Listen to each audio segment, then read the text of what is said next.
All right, I'm now about to bring in Councilwoman Michelle Harlee.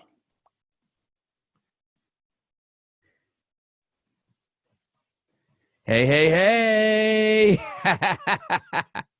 turn your mute off. Or turn it on, I guess. Okay, turn it off. There you go. Hello, Congratulations. Thank you. I know it's been crazy. Oh, yes. It's been very, very interesting lately. Oh my goodness. Yeah. I was saying to myself, and I know we were trying to schedule for early in the week, and it just didn't dawn on me what week it was. I'm just like, why did I do that? It's like that was my bad. That was not your bad. That was my bad. To try to schedule during that hectic week. Yeah, it was pretty hectic, and no, it's okay. It all worked out. Okay, good. It all worked out. So right, thank you. Good. So I'm a respecter of your time. First of all, I just want to let you know I'm so glad. And we're good. We're good for the next hour. Yes. Okay, good. All right, good. So I'm just so glad, and like I said in the email, this is me and you having a conversation because I know you. It's a different when I don't know nobody, but when I seen you from Greater Bethel days, yes, all the way through till we marched down to the church. Yes. And although I was behind the back, I seen everything in the front, and I'm just honored to not only just know you, but to have seen your success, to have seen. I mean, I was always admiring of you because it was like, to me, when I would hear that, your name around and back and forth, it was always connected to getting something done. Thank you. No nonsense. Thank you. Like, she's not playing. Like, you got to be on your job. Like, if you want to get something done, whether it's the leadership meeting, whether it's us recording, you're doing a Bible study, whatever it was, I always connected you with the woman who was getting it done, great character, and people spoke highly of you. Thank you. That was one of the bullets that I used on my campaign literature. Yeah. For my second term, I used residential focused, relationship builder, and results driven, because as you said, I'm all about getting it done, and I'm all about getting the results versus just being busy. Making impact, getting results is definitely something that I'm always interested in. So you're right, and thanks for sharing see, that. I was watching, even though I was on the camera. I was So that's good. So I'm going to do a quick open up, and then I'm going to pretty much talk about my topic is leading through a crisis, and not just the COVID-19. Just to be able to in your just kind of like, I want to congratulate you. Now, I wish I got this verbiage right. You are a councilwoman of the 4th District. That's correct. Wilmington City Council. Okay, got it. Wilmington City Council, 4th District. Okay, good. And you have been reelected. Correct. If they didn't want you, they wouldn't have reelected you. And may I add that I 73% of the votes.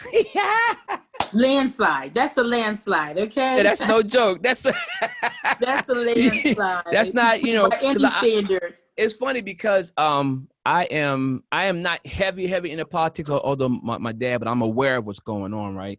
Okay. And so and I realize more as I get older how, especially in the last 10 years, how important it's been.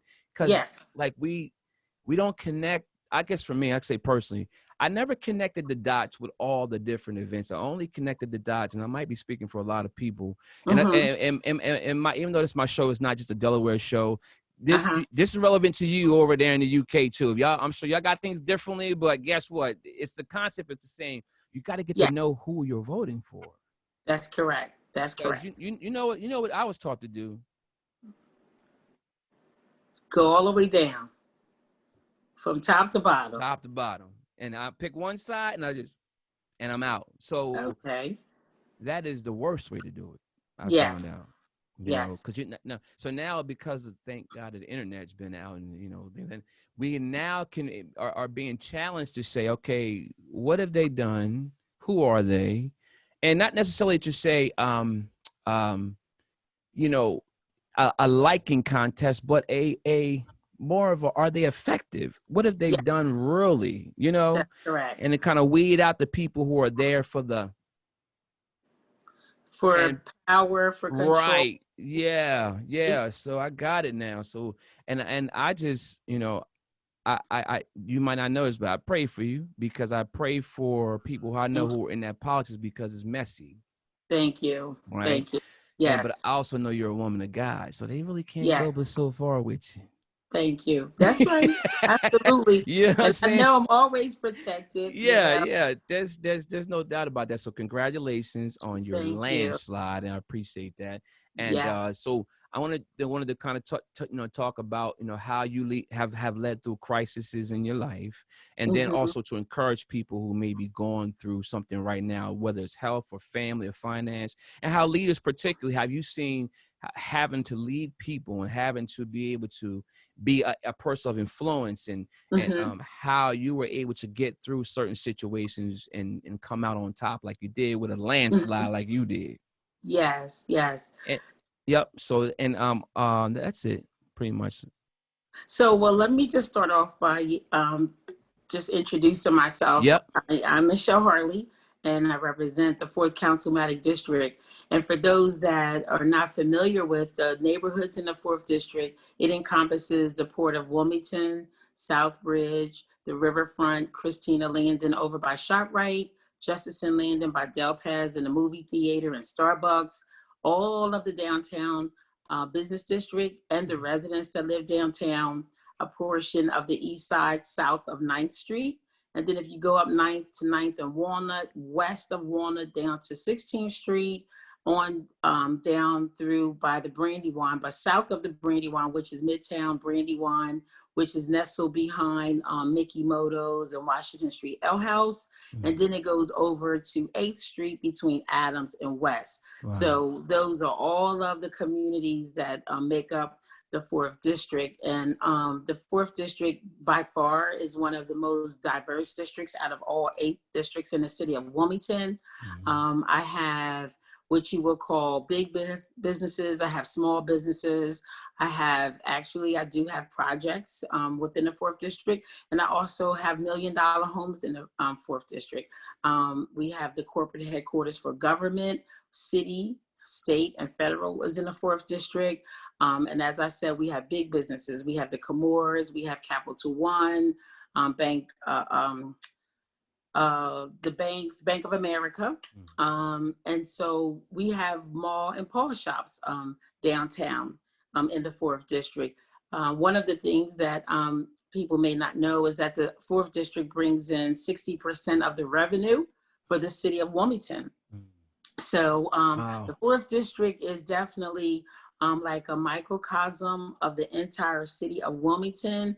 We also have the economic engine within the 4th District. And when I say that, meaning the majority of the businesses in the city of Wilmington are downtown in my district. So when we had the global crises going on, you know, with the looting, the majority of all of that activity happened, you know, within the 4th District. Oh, that was in the 4th District. Businesses, yes. And it was pretty sad because, you know, due to COVID, the businesses, were not able to open. So from the month of March up to June, they had basically already been on life support. That Saturday is when that happened, and they were supposed to have opened up that Monday. So the looting took place. They were already on life support, the businesses. And so it was definitely a setback, because when businesses are not open, people are not working, people are not feeding their families, people are not making money. So that was really, in my opinion, not just my opinion, but I think we all will agree that's a crisis. When people cannot go to work, make money, feed their families, put a roof over their heads, that is a crisis. So I just wanted to say that I'm really excited about the CARES Act funding that came from the federal government down through the state, through the county, down through Wilmington. So there are CARES Act funding that became available for the different businesses and for different areas for people to kind of get back up on their feet. So I'm really, really happy to hear about, you know, all the funding that has become available for those in the 4th District. And not only do we have a lot of the businesses, but I have the schools, a couple of the schools in my district, as it relates to the outcomes for children not being that favorable. The Christina School District, there's a lot of challenges within the Christina School District, as well as Red Clay, but I have Christina School District.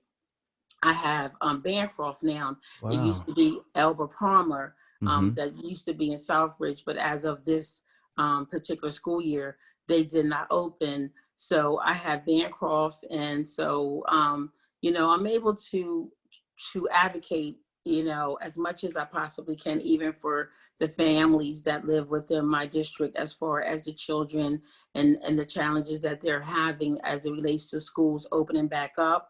Right. And being the chairperson on City Council of the Education, Youth, and Family Committee, I feel as though that is one of the ways that I can support my constituents, is getting information, inviting people to my committee meeting, such as the superintendent of Christina School District, such as the superintendent of Red Clay, which I had them to come last week, as a matter of fact. Oh, well, nice. Yes, to talk to the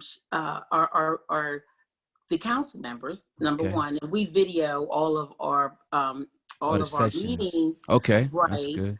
So I pretty much wanted to know from them, what did this opening look like? What did the next quarter look like? And what could families expect as it relates to their children? Because that's a hot topic. Oh, it is, for parents, right? Yeah. That have children going back to school. So there are so many opportunities that, even though I sit with the legislative branch, meaning that we write the laws, we vote on the laws, we sponsor the laws, we are also advocates and voices, you know, for the people that elected us.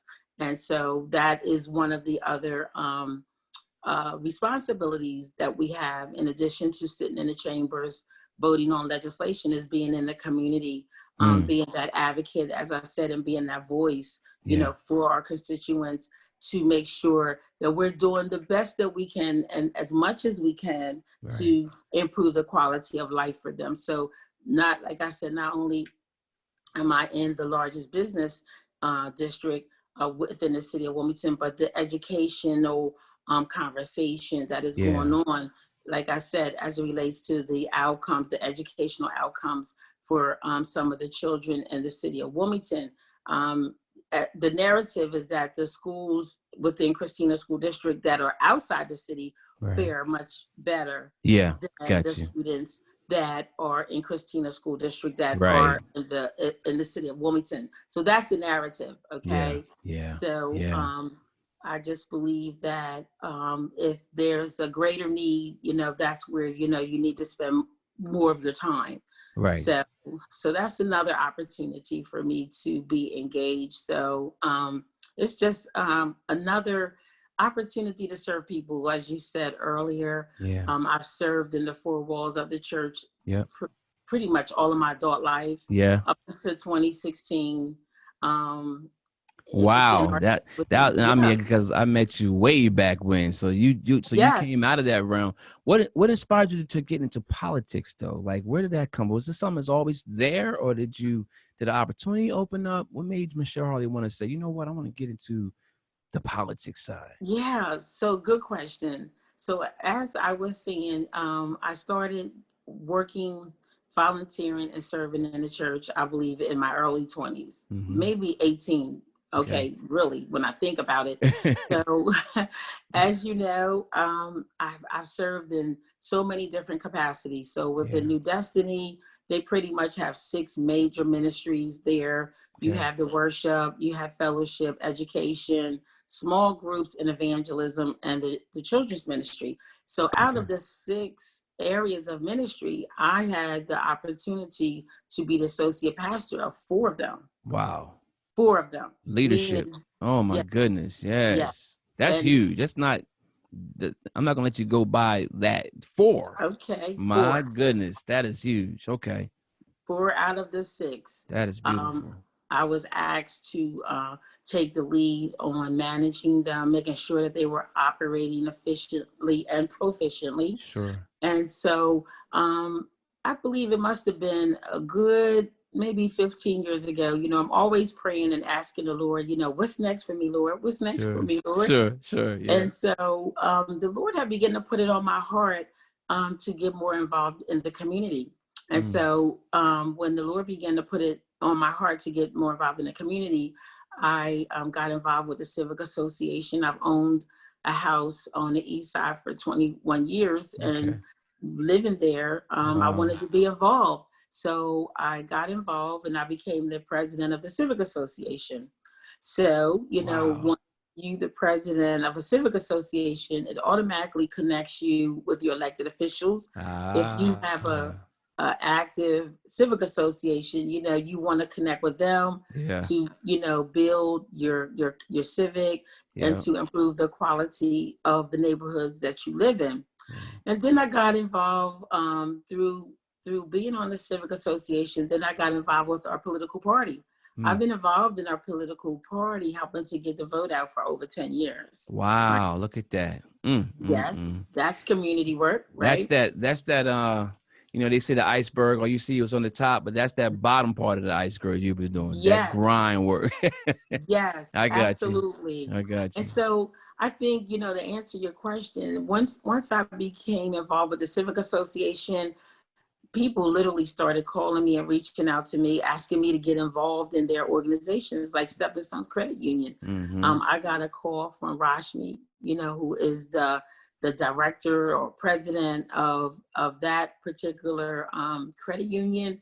And I was a board member there. So by me having the opportunity to have my ear to the ground, through the, civic association, being a part of our political party, being on the board of Stepping Stones. I was on the committee for loans, where people wanted to apply for loans. So I got the opportunity to just really start seeing, a whole different side of the opportunity to meet needs for other people.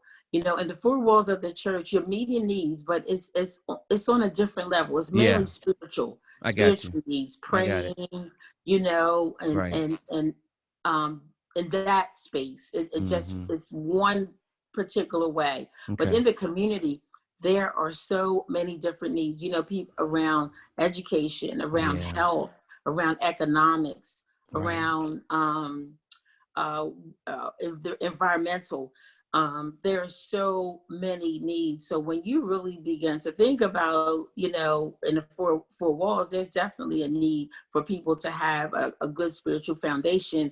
But I felt like, wow, you know what? I spent most of my adult life in the 4 walls of the church, supporting my leaders, doing everything I could do to make sure that, our ministry was successful. When I started getting involved in the community, I really felt as though that there was a greater need, and I really felt as though the Lord was calling me in that direction. Okay, gotcha. So you took up the mantle on that. Did you develop a passion for it? So once I got involved in the community, I really was not thinking about running for an elected position. Okay. I just would, like I said, being involved in our political party within the city of Wilmington is 8 districts. So every district has what they call Wilmington City Committee, which is a committee that supports the political party, and we have to get the vote out. So within that particular committee, you had leaders from all communities within the 4th district. So I found myself also the president of the Neighborhood Planning Council for the 4th district. So I was beginning to rack up all of these seats on these 4th district committees, right? Wow. So not really, adding up anything. Meeting different people, right. Being asked, why don't you come help over here? Why don't you help, come help over here, there, and the other? So I was like, okay, yeah. So I'm moving right along. So in the year of 2016, when the current council person decided to run for another seat, it was an open seat, right? Oh, got it. So I was very involved in the 4th district, plans for the 4th district. And so when the person decided to move on, it was an open seat. I was concerned, like, well, who's going to be her successor? And what are we going to do? Right. Right. So I'm looking for other people. Like, and guys looking at you like, yeah, I'm looking for other people, sure. to step up to the plate Yeah. because, I'm like, I'm already involved in this, That's that right. 5 committees, right? Yeah. And so when I started talking to other leaders in the district, they said, why don't you think about it? And I'm like, me? They lit that And fire. then Look at about that. 3 people had mentioned it. Jeez, Said, look at maybe I should. that. So Right. that's sort of how it happened. Like, Look I at didn't that. start out thinking about running for a elected position, but like I was already doing the work. Yeah. My ear was already to the ground. I was hearing the concerns of the people. And so when people started mentioning to me, why don't I think about it? I began to think about it. Yeah, of course. Yeah. And That pray is about something. it. And pray about it. Wow. Yeah. Now this is me. I'm gonna ask you an educational question for me. Yes. So there are good and bad leaders. Yes. There are situations that can be dealt with right away. There's situations that you have control of, situations you don't have control of that may be Right. more pressing. How do you balance hearing what you've been hearing from the street and being able to put a plan in place, and then something that might be a little bit more pressing that needs your attention, or somebody is coming against you? How do you handle that so that it doesn't feel like somebody's being ignored? And how do you move your agenda forward to make an impact? What has been your strategy? So, as we have already shared, my foundation is one that of having a relationship with God. Yes. So that is always first and foremost, that no matter how people see me, in the community as an elected official, my first commitment and obligation is my commitment to God. And through my relationship with God, it always opens the door for me to always have, a good foundation as it relates to how I need to move and how I need to operate. So I always, first of all, always start with the truth. Yes. So I realize that I've been elected by the people, to the ground, and always hear what the community has to say. So one of the things that I've learned being in this seat is that the community definitely needs to be educated about the way government works. The way government works. That's right.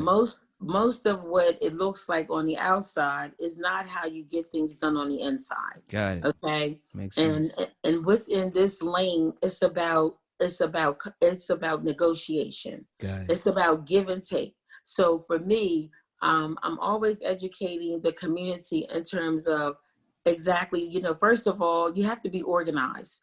Okay, being organized meaning, be a part of a civic association. If you want your voice to be heard, join or attend your community meetings so you can allow your voice to be heard in the right room so we can be heard, because there's a number of reasons why. One, there could be other residents where you live that are having some of the same concerns, and that's where elected officials go to get information. Right. Exactly. Yeah, to organize groups where there is, a consistency and a consensus. That's right. Versus 1 or 2 people saying, oh, I want you to put a pole up down the street. Well, what about the other people that live in your neighborhood? So, in all fairness, as much as possible, you always want to get a consensus of the people. I always want to make sure that the information that they have is accurate. Right. And then I just use my position to, number one, to be their advocate and to be their voice and to do as much as I possibly can. If I can do something, I tell them what I can do.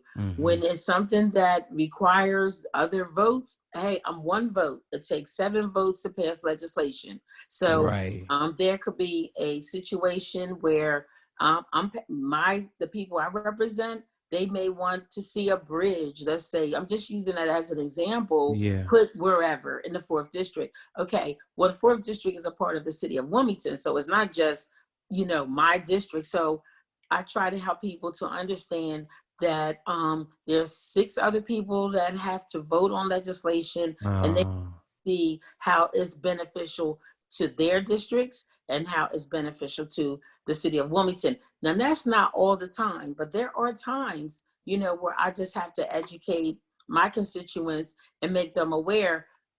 I have one of the most diverse districts. Sometimes over here, they're like totally against it. And then I can have some residents on the other side that is totally for it. Right. So I have to always think about, who is it going to be the most egregious for? So at the end of the day, is the impact going to be negative? Right. Who, how many and the percentage of people is going to impact negatively or positively? So sometimes I have to think about it like that. Yeah. So there's a number of ways that I come to draw conclusions and make decisions, through prayer. I listen to my constituents. I really, really listen to them, especially when it comes to controversial legislation. Nobody cares if I put a stop sign down the street. Right. So I'm not going to go out and ask everybody, what do you think about that? You know?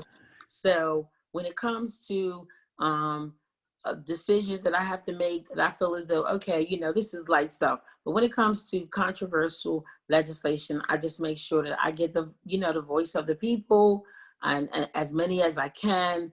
And then, I take that and I always say, if it's good for the community and it doesn't hurt the city, sometimes in the community, they may think that, oh, this is the best thing for our community. But when you look at the big picture, because as a leader, you talk about, you teach, about leadership nuggets and, principles, a leader has to be able to look at it from a 30-foot view and then look at it from a 5-foot view. Right, exactly. And sometimes the 5-foot view is where the community sees it. Right. The 30-foot view is me looking at the whole district and the city of Wilmington, right? Because at the end of the day, I got to educate people about, we have to be concerned about what business people think. Sure. We pay our bills through wage taxes and property taxes. So for every employee that works in the city of Wilmington, we get a percentage, and that's how we draw our revenue. Right. That's how we pay our bills. So there's residential constituents and business constituents. So that's what I have to deal with. Unlike some of my other colleagues, they don't have a mixed, diverse district. So the 4th district by far is definitely one of the most diverse in every sense of the word. Like any way you can think about it being diverse, right? It really, really is. So you got those different cultures that come in, with different attitudes, mindsets, and things of that nature. Races all come together. So it's not as simple as one group coming with a consensus. This is how we feel, even as a culture. This is, and it's kind of more agreeable as opposed to where you have all this diversity. You have to kind of battle back and forth with each other, right? That takes a lot more leadership to be able to do that. So that's what you have to listen. Okay. I have to listen because what they want in Southbridge is not the same thing they want in the Riverfront. Right. Got you. Right. That makes sense. What they want on the east side is not the same thing they want in Midtown. Now, there are some, common interests and concerns like public safety. Everybody wants to feel safe no matter what community, right? Right. But as it relates to maybe youth programs and services, like that's not the concern in every one of my communities. Got it. Got it. That's the tough part because it's like it may not be a concern, but it doesn't negate the importance of it to that one individual. But without the education of understanding that it is a process, that's where I can see frustration comes from, because I almost feel like you don't care about this, but we do care. But right now we got to look at it from a more, like you say, higher level, and then be able to know that I'm listening to you, I hear you, but just know at this point, based on this, and that's tough, and I applaud you because that's a tough job to be able to be, because you can't make everybody happy. I get it. But the same. So how do you handle but I will that? say this, serving in the church. Yep. And working for DuPont, as you know, I've been employed at DuPont for many years. So DuPont has its culture. Okay. Church has its culture, Yeah. right? And so I really attribute the fact that I've had all the training, a lot of training. Good. Dealing with different personalities in church. Got it.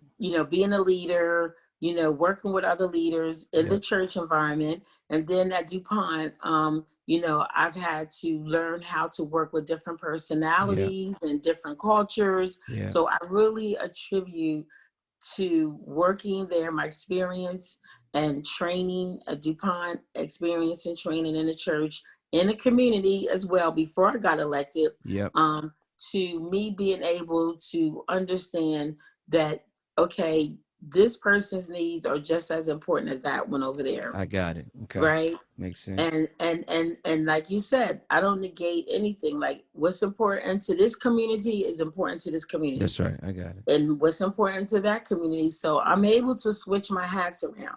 Good. When I'm in each community, Paul said, I became all things to all men. That's true. Right? That's right. I became all things to all men. All men. That's right. There you go. So I had already been practicing, becoming all things to all men before I got elected. There you go. So you got that foundation that's been set, which qualifies you to be able to switch on and off at a moment's notice. Yes. Okay. The personalities in church. Yeah. No doubt. Right. That's enough. That's enough experience that you need. And training. Right. Training exactly. As well. That's good. That's good. How long is the term when you run for a city council? This is me getting educated again. How long? Yes. So city council seats in the city of Wilmington, every municipality is different. Okay. And when I say every municipality and every lane of government, so, you have city, you have county, state, and federal, right? So when you think about government, those are the 4 lanes of government: city, county, state, and federal. So when I speak of city council, I'm just speaking of that level. So it's 4 years. It's 4 years. It's a 4-year term. Has it been 4 years? I know. 4 Michelle, are you serious? I am. I didn't realize that. I mean, it went by fast. When you say re-elect, I'm thinking, okay, maybe it was a year ago.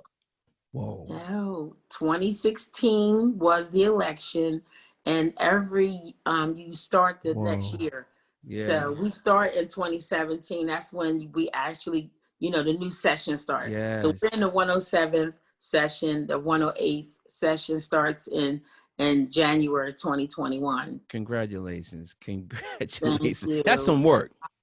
Yes, it is. What were the 3 biggest aha moments that you realized in the last 4 years for yourself? The 3 big aha moments, I believe, is that, before you get elected, a lot of times you think that you're just going to go in there and, you got these great ideas. Change the world, right? Oh, that's right. That's right. Just to find out that, that's right. I'm one of 13 other people, and it takes 7 votes to pass legislation. Okay. Yeah. And even though, in the back of your head, that, but the reality of it, really hits you, when you actually got legislation that you want to sponsor and that you want to pass, and how you need to talk to your council colleagues and explain and express, the intent of the legislation. So that was one aha, because of course, hearing about it, reading about it in books is one thing, but then when you actually in it, right? I'm learning it. Oh my goodness. Yes. So that was one big aha. 2, now for me, government was just a whole different environment for me, because working at DuPont, all of my career is very, very structured, very standardized. You dot your I's, you cross your T's, and everything is done the same way all the time. Right. So you always know what to expect. Like a conveyor belt. It's just, it is what it is, and just the same all the time. Right. That must have been a big change for you. Yes, for government is not like that. It ain't like, no, it but is you not would think like because they put us through all this training and education, everybody needs to be this, and that. I think I saw something that Barack Obama was talking about. He said he realized the more he got, and it was the more higher he got, even on the global level. He kept saying, "These people are not as sharp as I thought they were." Now I lose you for a sec. Okay. Oh yeah, when the phone rings, Oh yeah. Don't worry. That's why it's an edit. See, okay. I edit this. Okay, there you go. Yeah. But so it's almost like when I heard him say that, it was like you would think it would be super structured, but even when it's not, and I guess it's a probably level of frustration too, because if that's what you are used to being structured, you have to be now fluid now to flow with that. Yes. Okay, got it. And I think so corporate versus government, you're really dealing with the aspect of taxpayers' dollars. Yeah.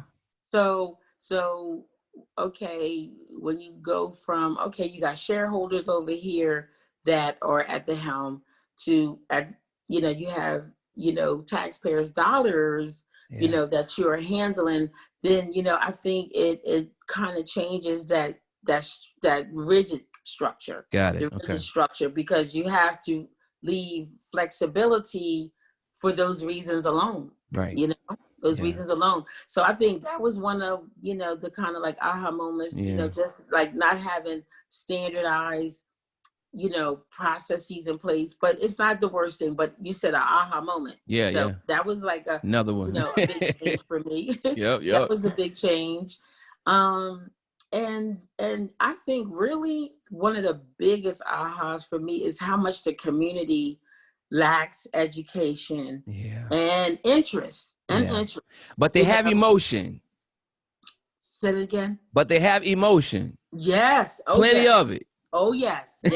So it's like, it's like it's a lot of emotion, but when you don't, the thing is, like, it's almost like relationships. It's like if I'm in a relationship and let's say I do something and it appears that I'm doing it a certain way, based on your background or what you've been through, you see I'm doing it, and even though I don't mean this certain thing, right, it triggers something in you thinking I'm doing something else, and now you get emotional. Now I get the reaction of the emotion based on your past experience when I was doing something totally innocent and different. Yes. But because you don't have the extra information, the education, right, you had it, you wouldn't have responded like that. So absolutely. That education piece is what you're saying is, I think it's very, very important. But I guess I don't say before you strike or before you lash. I would just say, before, if it's a concern, do your research. We got YouTube, we got Google. Just do your research so that when you come with your concern, it's more of it's an educated, not in terms of schooling, just more of a better question without all the emotions. And you're coming from a place of knowing. Okay, gotcha. All right.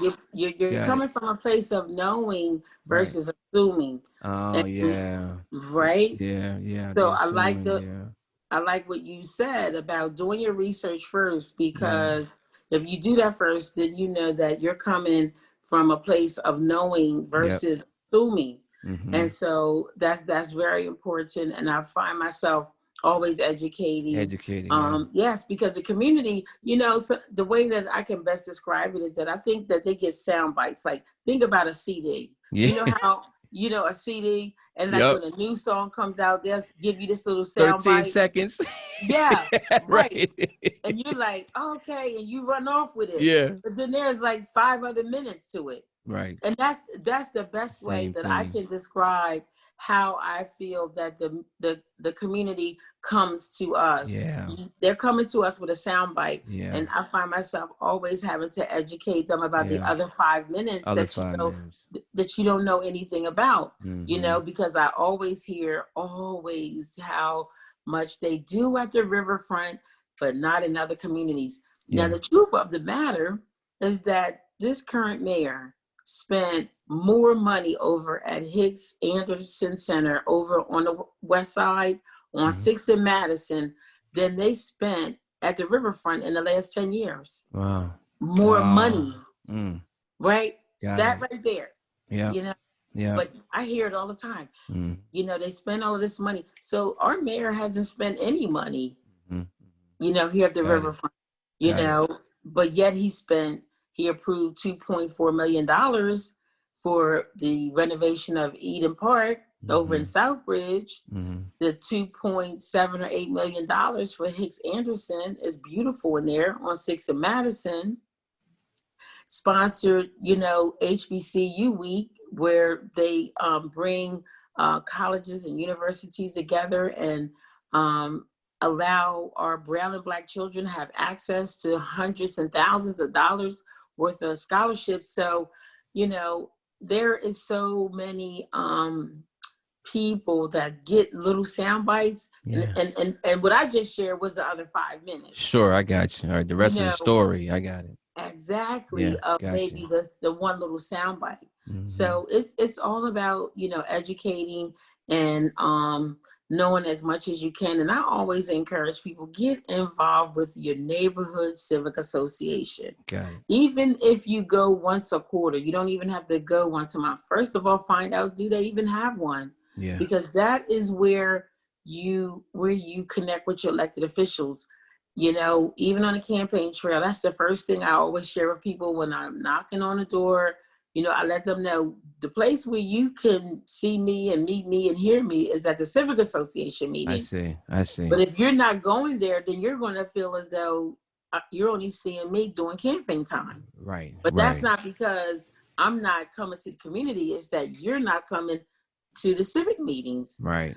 So that's a challenge because, you know, for whatever reasons, I think you have the majority of the people that don't go to civic meetings.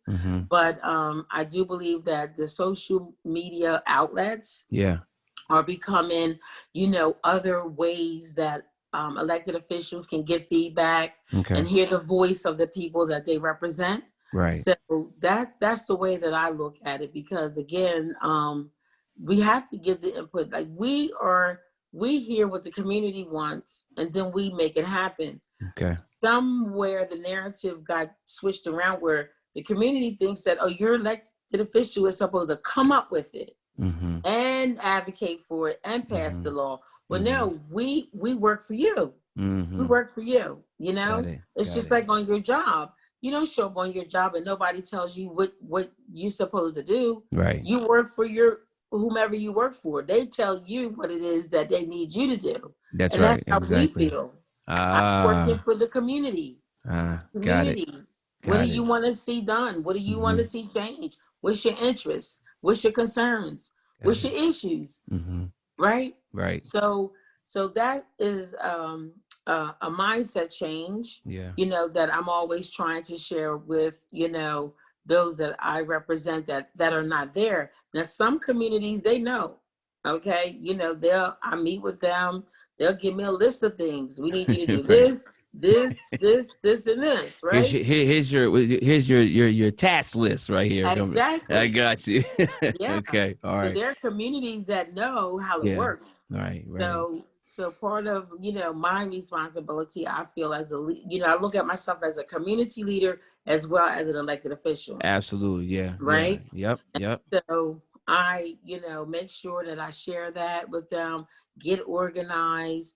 That's where your elected officials come. And that's where things happen. So that's what I want to encourage everyone, you know, to find out where is your community, you know, civic associations, where do they meet? And like I said, you know, hey, you don't have to go every month, but at least show up every quarter, you know, look around. I think everybody should be thinking about something that they want to change in their community, whether it's, helping the seniors, helping the children, doing a cleanup, community cleanup, you know, just mentoring the youth. Right. You know, there are so many ways, you know, that the community can work with their elected officials, because we cannot do it all. We cannot do it all. And No, that's I understand. Yeah, we can. And we work together. We work better together. Yeah. And that's how you lead through a crisis too, better, because it's getting to work and actually putting forth the effort. And I always, even when I'm doing I learned this in life, you can always talk about the problem, but if you go to your boss, they want to say, so what's the solution? It's weird because the mindset is, if I come to my boss with a problem, then he's going to give me a solution. But in actuality, a real leader will say, so give me 3 things I can do to change it. Right. And it's like, when you're not ready, all you have is the problem. You're just like, oh my goodness. You know what I mean? I wasn't thinking about that. But think about the empowerment that happens when you can come and say, you know what? I was thinking about this. I think that the trust, people care about 3 things. You know, can you help me? Can I trust you? And do you care for me? Yeah. So I think those 3 things is what people want to, that will open the door for people to want to even speak up. If they know that you care for me, number 1, can you help me?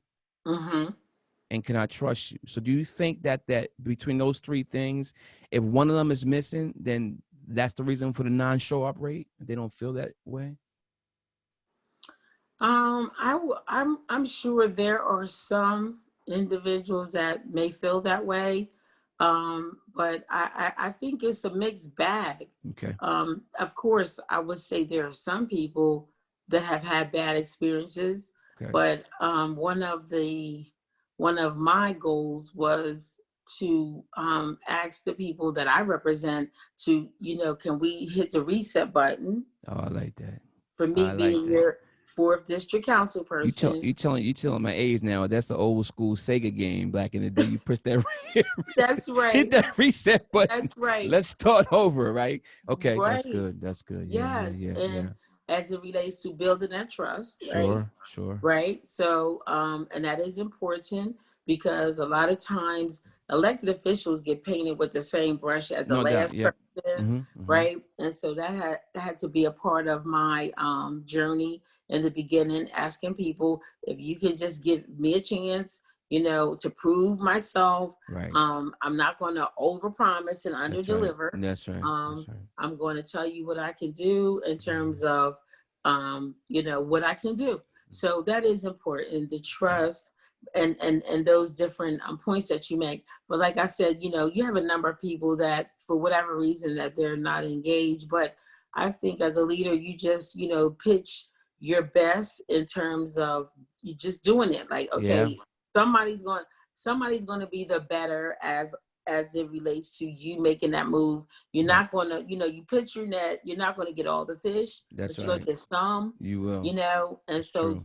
So I get consolation and just knowing that I'm going to put forth the effort to throw my net out and get what I can. Good. And make an impact where I can.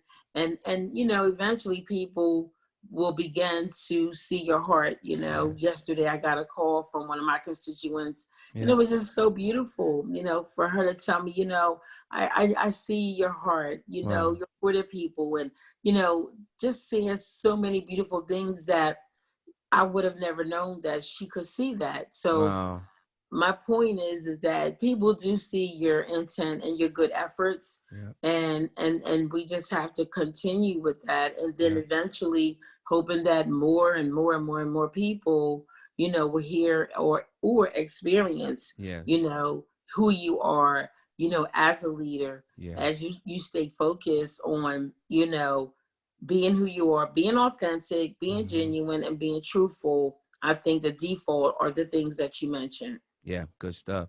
So just one last question. How important is self-worth to women in particular when they're dealing with the leadership positions that you're going in, and also dealing with life? I know we can go for another hour, but give me just something that I can bring you back. Okay. Yes. Okay. Self-confidence means everything, and especially, as a leader. And I say that because as a leader, you're going to be confronted with all kinds of people, personalities, issues, and situations. So if you are solid within yourself, okay, and you can stand on your own 10 toes, you know, you will definitely be able to, you know, undergird yourself and be able to, you know, be very consistent, you know, even though the challenges will come. So the self-worth part of it is all about, you know, what do you do in your personal private time? Yeah. And how are you building up yourself to feel as though that you are self-empowered and you have self-worth? So obviously for me, it starts with me knowing what God is saying about me. Mm-hmm. Me having an understanding that God has already, you know, declared and decreed who I am in him. That's the foundation of my confidence, knowing that I am fearfully and wonderfully made. That's it. And that I'm the head and I'm not the tail, you know, and I can go on and on from one scripture to the other, knowing what God is saying about me and believing it and walking that out and releasing my faith in it. So me having a spiritual foundation, individuals having a spiritual foundation, to me, that is 60% of your confidence right there. Yeah. Okay. There's other building blocks, you know, that you can add to it, you know, personal achievements, you know, what kind of goals, you know, do you want to set for yourself? I've set goals for myself personally that I have achieved, that gives me that personal empowerment, that lets me know beyond what anyone else is saying about me. I set these 3 goals and I accomplished them. That gives me, you know, fulfillment, personal fulfillment. It gives me a sense of self-worth, being aware of your strengths and your weaknesses. I'm aware, you know, where I'm strong, and I'm also aware, you know, where I'm not as strong. Right. And I'm okay with that because, you know, I know what my dominant gifts are and I know what my less dominant gifts are. So, you know, accept the fact that you're not going to be great at everything. Right. Just as long as you know that there are things that you're great in and that you do, you know, or dominant, or your dominant gifts. So these are the things that I would encourage any woman or individual to have a strong spiritual foundation.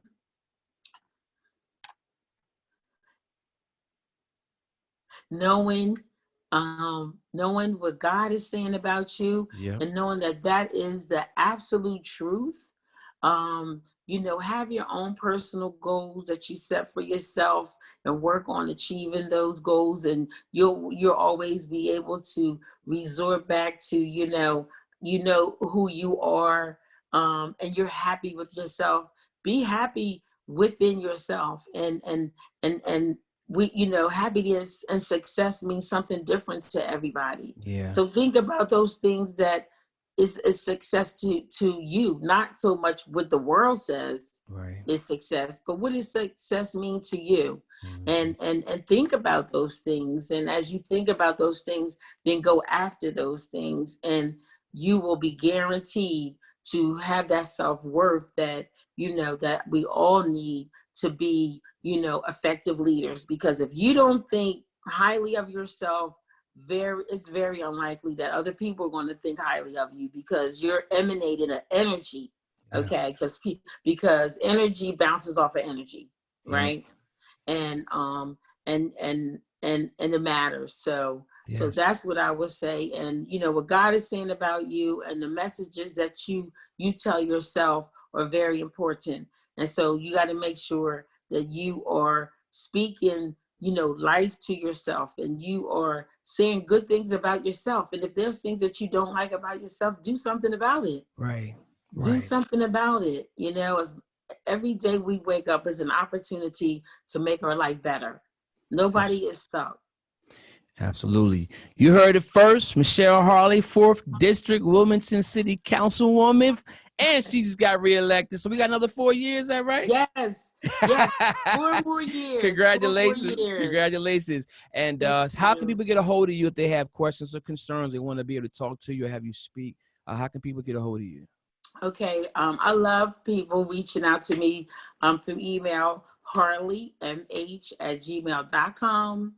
My website is michelleharlee.com.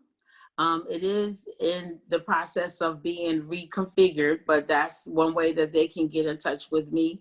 And my phone number, 302-547-7803. And so that's how people can get in touch with me, either one of those particular ways that I just shared. Thank you so much, Michelle. We had a good time, didn't we? I told you it wasn't going to be that bad. Oh, no, I was looking forward to it.